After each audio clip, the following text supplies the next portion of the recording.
This episode of Reply All is brought to you by Cotton Incorporated and Madewell, the women's clothing brand that believes good days start with great jeans. Madewell has teamed up with Cotton's Blue Jeans Go Green program to turn the denim from old jeans into sustainable cotton housing insulation for communities in need. And when you recycle your jeans at a Madewell store, you can get $20 off a pair of brand new jeans. To learn more, go to madewell.com /denim recycling. That's madewell.com /denim recycling.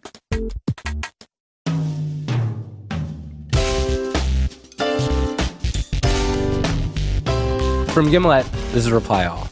I'm PJ Vogt.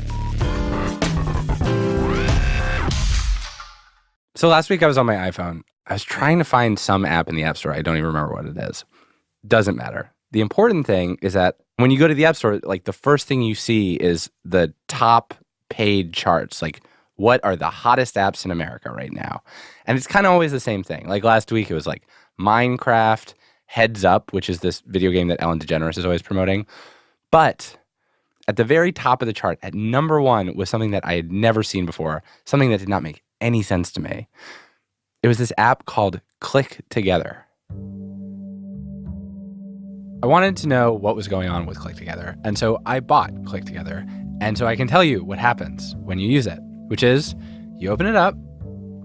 It shows you this image of a little copper box. It sort of looks like a finger splint, or maybe like a tiny diving board. And if you press the image of this little copper box, it makes this sound. That's it. That's everything it does. It costs $1. And this was the most popular app in all of America last week. I had questions, and so I called the guy who made it. Yes, can I help you? Hi, this is PJ calling. I was hoping to interview you about Click Together. Yes, sir. Okay, cool. What do you prefer to be called? John Ross. John Ross lives in New Braunfels, Texas. And like everybody with an app, he sees a problem with the world and he has a plan to fix it. The problem, as far as John sees it, is that our country has gotten way too divided. Even as a Republican guy living in a Republican city in Texas, John feels like he sees it everywhere. Like, for instance, people keep screwing with his lawn signs. I have a sign that I put out in front of my house that was Trump Spence. And I'll be damned if somebody last night didn't take it away. It wasn't the first time either. I built a sign out on Interstate 35 that was 10 feet tall and about 20 feet long, and I'll be damned somebody didn't drive a car through it. They drove a car through your sign? Yeah, there's some bad people out there. John thinks that his app can fix all this. And yeah, there's a lot of people with stories about how their apps are going to change the world. But the way John tells that story is unlike any I've ever heard. And can you just tell me, like, what was the moment where you had the idea for this clicker? Well, I'm an old paratrooper. I went to jump school in 1958. I've done a lot of jumping, in excess of 65 jumps. Wow. And I've done this all over the world. John says that being a paratrooper was a really strange experience. Picture it. 64 men huddled together in the belly of a plane. Everyone has the same feeling of excitement and fear about what's going to happen next. The engine is screaming so loud that nobody can think, and then the light changes and you've all got to jump. And then when you step out of that plane, all of a sudden there's a moment of silence because the airplane's going to be moving away from you at 140 knots. And then you get what you call the opening shock, and you look around and there are other parachutes around you, and with the wind and everything else, you end up getting dispersed.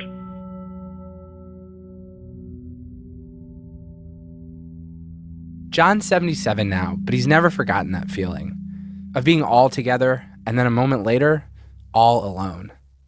A year ago, he went to a military museum and he saw this device that paratroopers in World War II used to use, a clicker.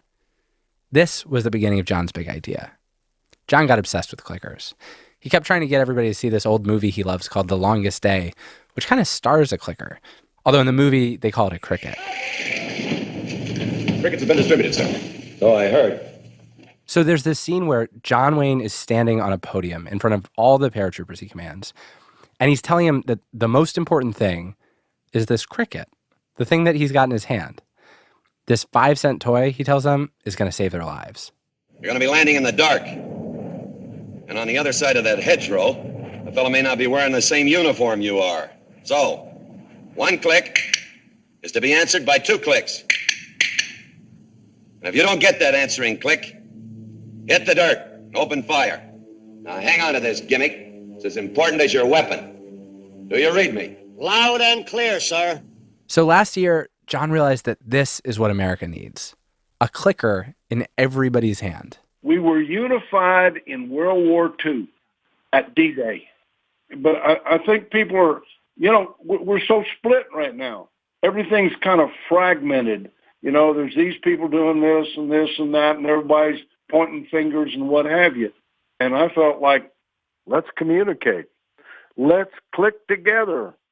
In John's America, whenever you feel alone, whenever you feel divided, you just click your clicker. And then a stranger clicks their clicker. And you realize we're on the same team. Of course, there's over 300 million people in America. It's not like John can make clickers for everybody. But he decides what he can do is make a clicker app. Are you a technologically inclined person? Am I what? Are you a computer guy? No, I'm not. That's my problem. I wish hell I were. He goes to a computer store in town and asks them if they can build an app for him. They say they can't, but they tell him about this app development company in California. And the lady said, look, call this number. These guys are good. And I said, I want to do it on an Apple. And she said, that's who they deal with. So I flew out to California, sat down with them, and they thought this was a great idea. Paid them a pretty good hunk of money, and it got put together. So the app gets built, and John is ready to preach the gospel of Click Together. He decides the best way to get this in front of everybody is to put it in the hands of his hero, Eric Bolling. I was born and raised poor on the northwest side of Chicago to working-class parents who did everything they could to make a better life for my sister and me. I was taught hard work would put me on the path to prosperity. It did. Eric is this really famous Fox News host, which means that he's a hard guy to get a hold of. But John comes up with a plan. In October, he flies to Las Vegas for the presidential debate because he figures Eric's going to be there covering it. He figures out which hotel all the Fox people are staying in, and he stakes it out. And they were doing the broadcasting from a balcony on the 27th floor. Huh. So I went up to the 27th floor and sat next to the elevator. I knew that they would be using elevators. And a young man came out, and I said, I'm John Ross and what have you. He said, I'm out with the Fox people here. And I said, yes. And I said, I would like very much to talk to Eric Bolling. The people at Fox liked John, and they liked his app. And John, of course, was ready and willing to go on Fox News. A week later, he was in Manhattan on air. You're in your 70s and you're developing an app. I think that's so cool. Tell us about your app. Well, we got to do something for this country. That's right. We've got to get it to click together. On TV, John comes across as who he is, a guy who's been watching Fox News for a long time, who finally gets to go on TV and tell everybody what he thinks. He's got his Make America Great Again camo hat on, a big silver mustache, and an American flag handkerchief wrapped around his neck. But as he's talking, there is this moment where it becomes very clear that the host does not actually understand how little this app actually does. So on your phone, if you walk into a party and there are Trump supporters there, you'll get a notification that other people are on your app? No, don't have that. But if you go in there and you click and somebody else has got one, then they'll click too. Like, in misunderstanding him, she's accidentally suggested an app that would, in my opinion, be more useful. But she's wrong, and I'm wrong, because the next day, John's app is #1 in America. Has that happened for you yet? Have you clicked and then a stranger with the app who wanted to click together? Yeah, I did. In fact, it was in an elevator. Tell me about that. Well, I'd gotten on the elevator, and I would periodically just click like that.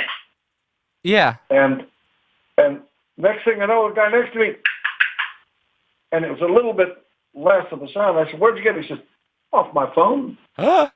He had it on his phone. Sometimes technology becomes really popular because it works really well, but other times it just becomes really popular because it makes a great promise. Hoverboards were the big hit last year. They promised that you could fly. What they actually delivered were scooters that set themselves on fire. But it kind of didn't matter because the promise of them was so good, you just had to try it. John's app, it's promising something that this year sounds better and more unlikely than flight. It's promising that we could all like and understand each other again. We could click together. But as far as delivering on that promise, I don't even know if John can imagine what that would look like. I asked him, well, what if I'm not voting for Donald Trump? Can you and I still click together? And he said, yeah. But then we spent so much time disagreeing about the election, and not just disagreeing, but like talking in a way where it was clear we were fundamentally just talking past each other. There's no check and balance anymore. It all rolls one way.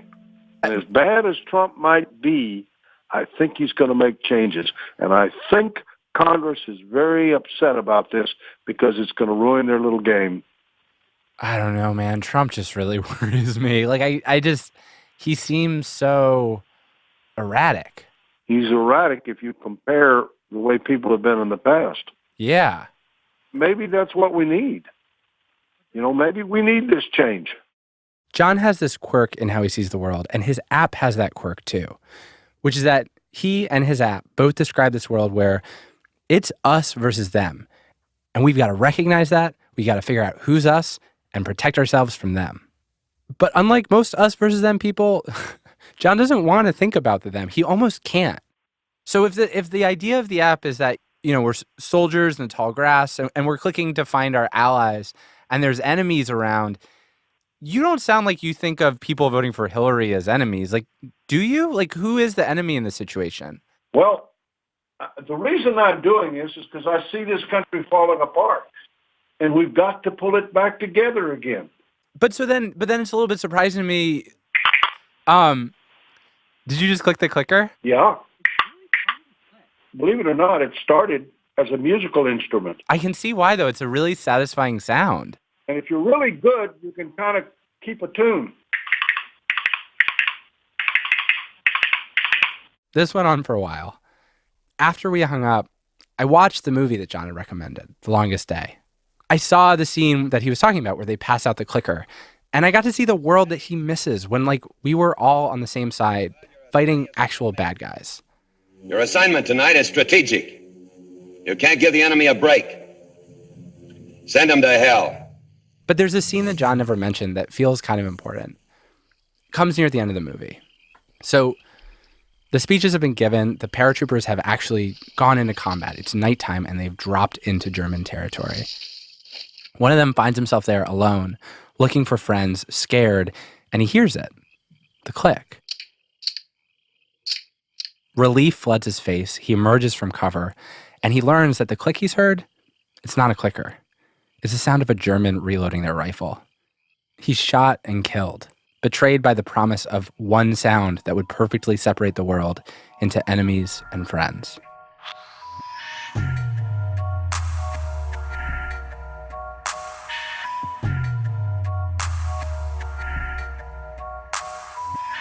Coming up after the break, one man's quest to rehabilitate his wayward frog son.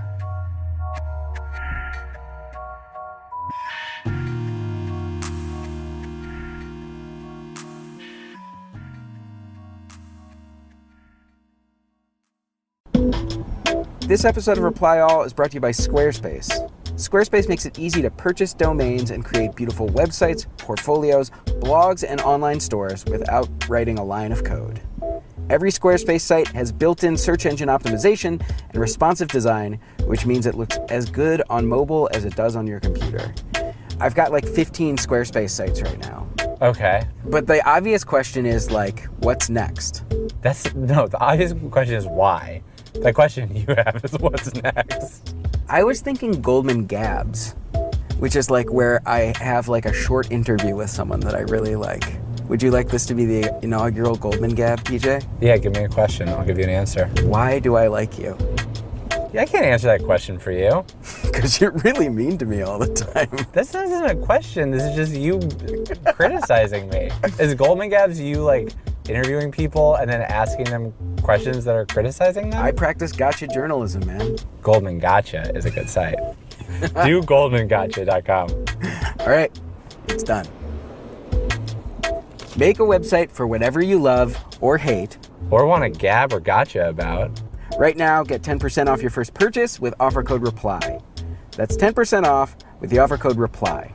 Squarespace. Make it beautiful. Gotcha!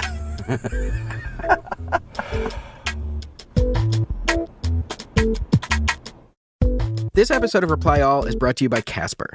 Casper mattresses combine memory foam with a breathable, springy top layer so you can quit tossing and turning and wake up every morning feeling refreshed. What is the worst night's sleep you've ever had?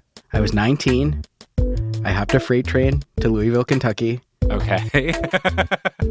And I slept on basically the back of a train. It also had what I think was like a flat. So like the train, rather than being like chugga, chugga, chugga, was more like chugga smash, chugga smash. So it was not that you couldn't sleep because you were sleeping in a dangerous situation. It was that you couldn't sleep because the train wasn't comfortable enough for you. Casper can't guarantee that you won't find yourself sleeping on the back of a train with a noisy flat. But they can guarantee a fantastic night's sleep. You can try sleeping on a Casper mattress for 100 nights risk-free. If you don't love it, they'll pick it up and refund you everything. And get $50 off of any mattress by visiting casper.com/replyall and using promo code REPLYALL. Terms and conditions apply. That's casper.com/replyall, promo code REPLYALL.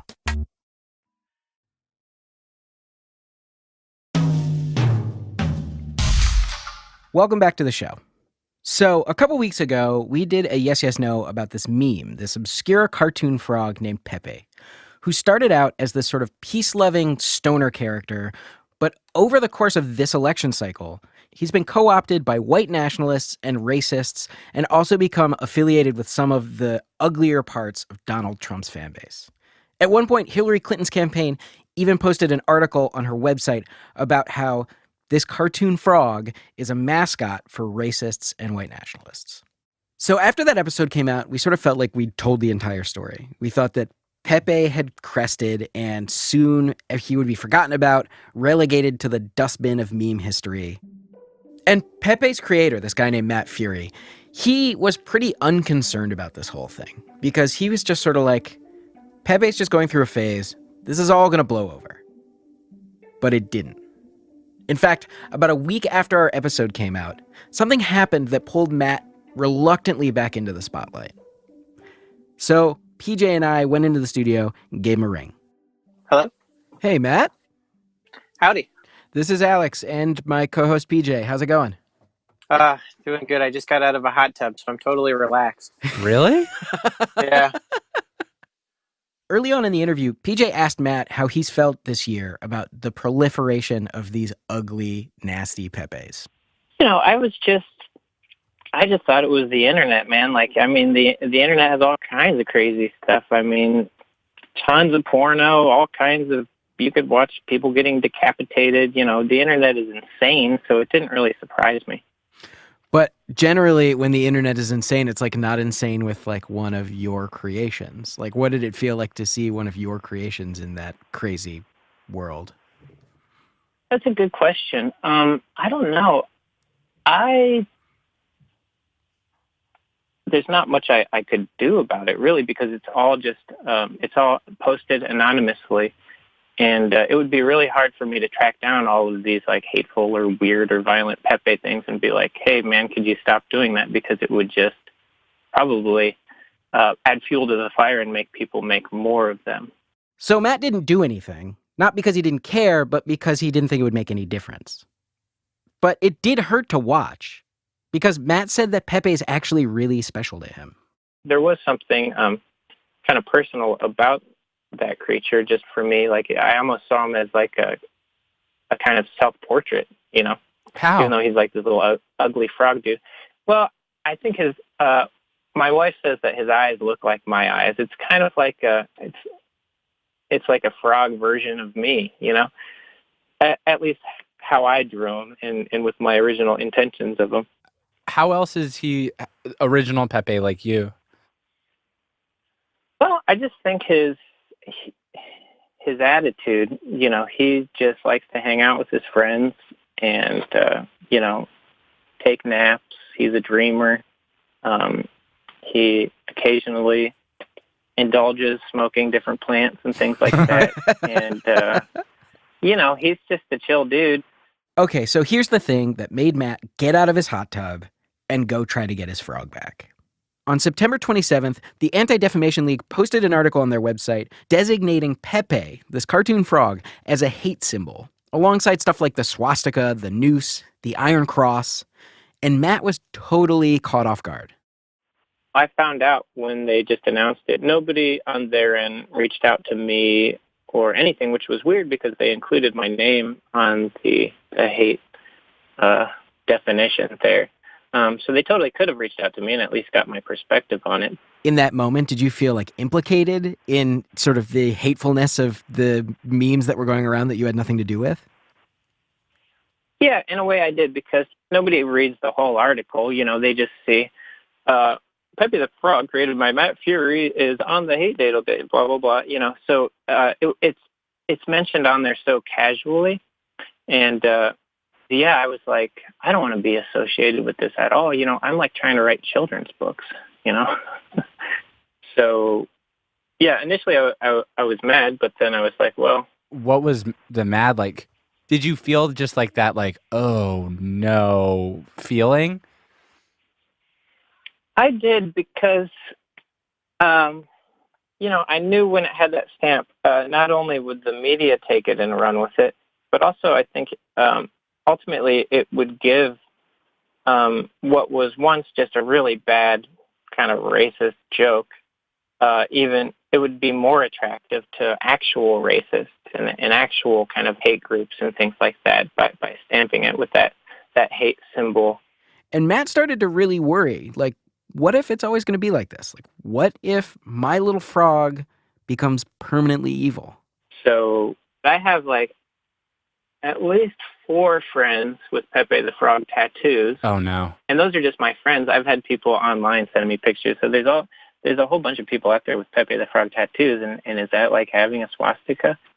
Matt decided he had to do something about this. And so he got in touch with the Anti-Defamation League and he said, hey guys, it's me, Matt Fury, the guy who made Pepe, and I have a plan. We should take our frog back. Which is to say, we need to create more Pepes.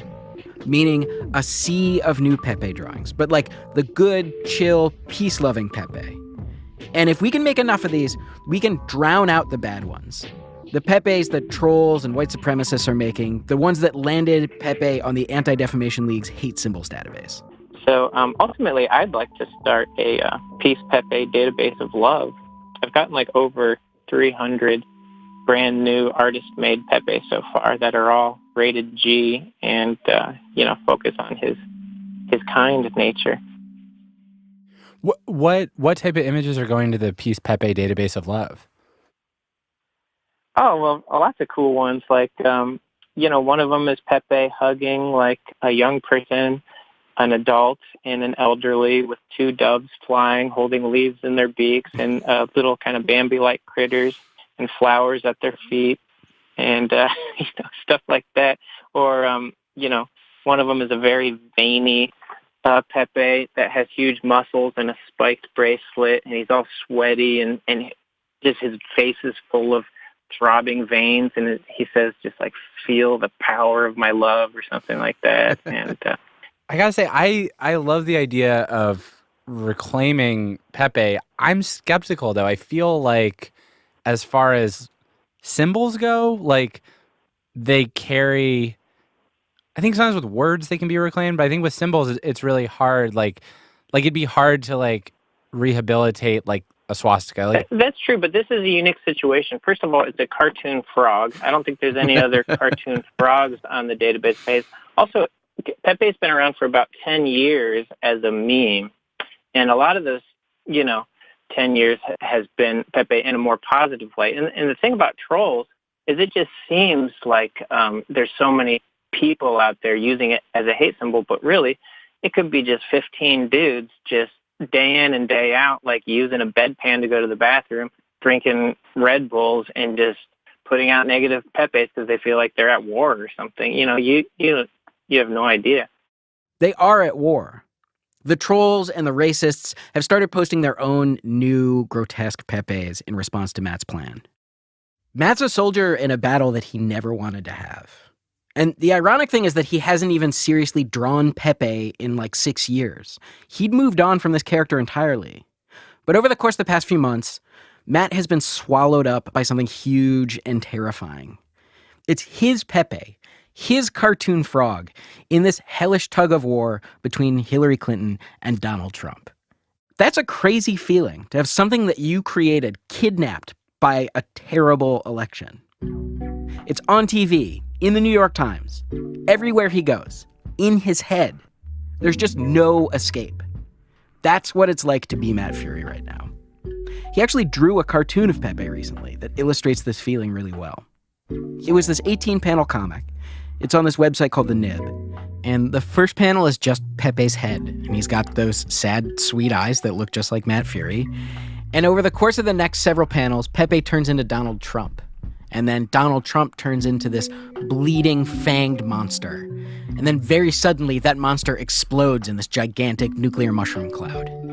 And suddenly you see a panel of Pepe jolt awake in bed. He's sweating, he's out of breath. He thinks it was all just a dream. And then his bed swallows him up. The Pepe thing just keeps coming back to haunt me, and I'd love to let it go. But like I said, I just got to deal with this stuff now, and hopefully once the election is over and I could just, go back to like working on my next children's book or something. Like I'm pretty sick of Pepe right now. What do you mean he comes back to haunt you? Why do you...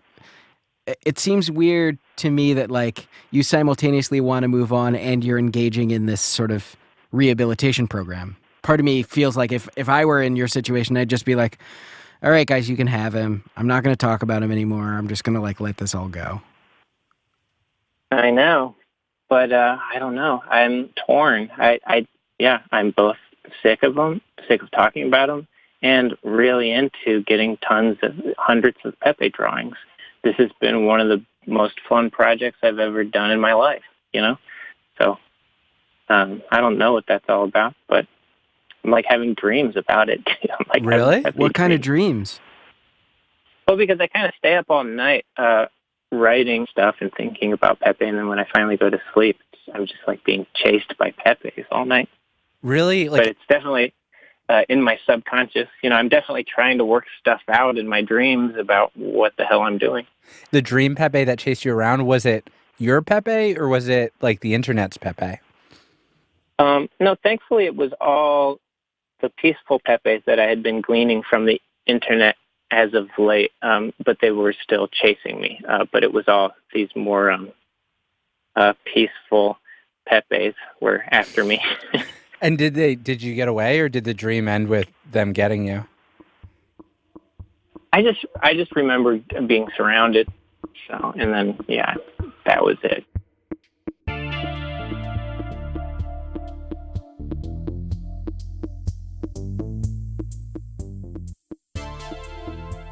If you want to help Matt Fury take back his frog, you can do so by just drawing the chillest, most laid-back Pepe you can and putting it on Instagram or Twitter with the hashtag SavePepe.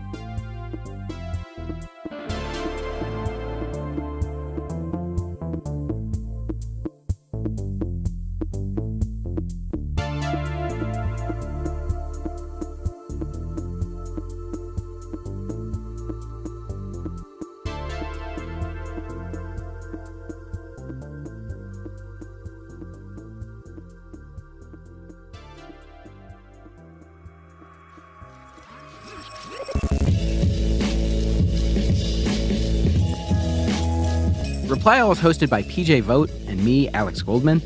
We were produced by Shruti Pinamaneni, Fia Benin, Chloe Prasinos, and Damiano Marchetti. Our executive producer is Tim Howard. We were edited by Peter Clowney. Production assistance from Thane Fay. We were mixed by Rick Kwan. Matt Lieber is a new season of a long-canceled television show that's actually as good as it was when it was originally on the air. Our theme song's by the mysterious Breakmaster Cylinder, and our ad music is by Build Buildings. You can listen to the show on iTunes or wherever you get podcasts. Thanks for listening. We'll see you in 2 weeks.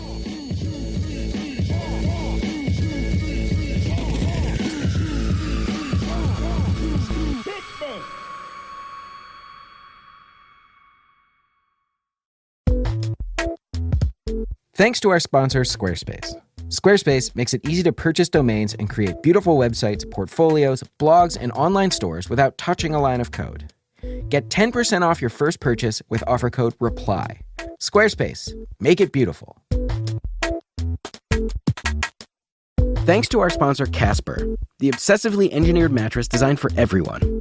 Get $50 towards any mattress by visiting casper.com/replyall and using promo code REPLYALL. Terms and conditions apply. That's casper.com/replyall, promo code REPLYALL.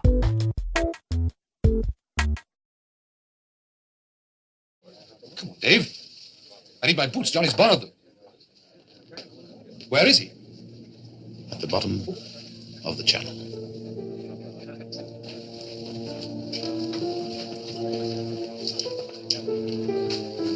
You mean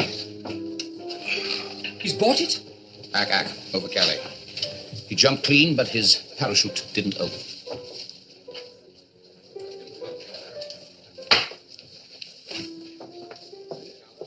That leaves just you in the squadron, Dave. I mean, of the old 1940 mob. I think that's always worried me about being one of the few is the way we keep on getting fewer.